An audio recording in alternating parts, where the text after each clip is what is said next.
Hey guys, it's JFCMexotics here, and in today's video I will be showing you my brand new corn snake setup. This is my first adult enclosure that I've got for any of my animals except for my chameleon and my leopard gecko. So this is my first adult setup for one of my snakes. So I'll just be showing you how it's set up currently, how he's doing, and just the overall setup of the enclosure. So we'll get straight into that now. Okay, so I suppose we can start over here, which is Car's hot end. Now this enclosure is 4 foot by 2 foot by 2 foot, and this is currently his warm hide. He has a probe here to a dimming thermostat, which controls a ceramic bulb in a guard up here. That thermostat is currently set to about 87-86 degrees in Fahrenheit. This is actually the first time he's actually been sit still in his hide. Most of the time he's actually either just sleeping stretched out across the enclosure, or he's just active. In here he has a lot of open space, and he has a lot of this driftwood.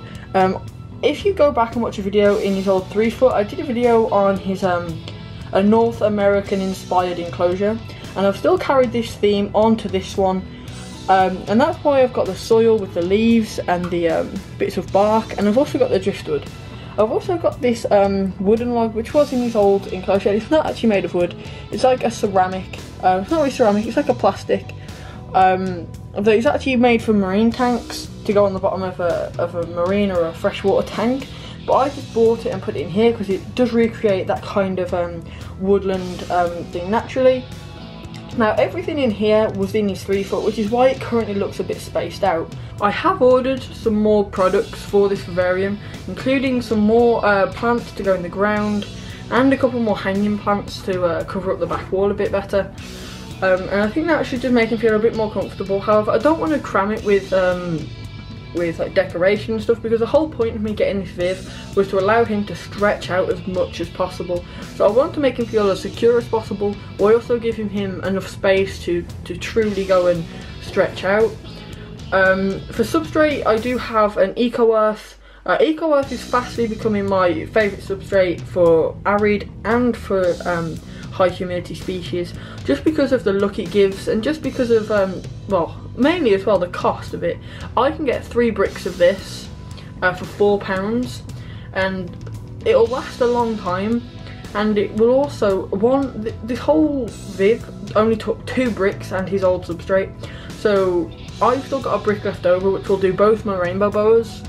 So for £4 I can do a whole 4 foot enclosure and 2 tubs full of EcoEarth. And now I'm using EcoEarth for quite a few of my snakes, my corn snake, both my Brazilian rainbow boas, and my leopard gecko, and I'll probably switch over a few more as well. But this is his enclosure. I've still got my 2 foot LED white python setup up there. That provides a nice light to the enclosure without making it overwhelming. Having the 2 foot in a 3 foot viv did kind of make the lighting overwhelming. I think the best lighting to have is half of the enclosure length. So for a 4 foot viv, 2 foot lighting is perfect. For a 2 foot viv, a 1 foot strip is perfect. And then obviously for a 3 foot viv, you want to be going probably still for a 1 foot LED strip. I think if you have too many, it looks too unnatural. And I think this lighting perfectly replicates what it would be in the wild. Because these lights are also placed more on the right due to the hole where it comes in, I couldn't have it stretching too far because the wire's not very long. It makes this end of the enclosure much brighter than that end, which also replicates shade, which I just think makes it look even better. Obviously my old enclosure was bioactive, which I know someone might comment on. The bioactive aspect has gone currently. My springtails died a little while ago. However, I still had Morio worms and Morio beetles in here, as well as some white worm and some dendrobina, and they were actually working fantastic without any isopods or springtails. I might consider putting those back in. For currently, when I switched over, I did take them all out just because I wanted to ensure that I had all my heating and lighting and set up properly before I thought about doing bioactive. Once again, it won't be live planted just because I can't really, I just don't feel comfortable doing it with a corn snake, because I know that he'd wreck it because he wrecks all the fake plants anyway.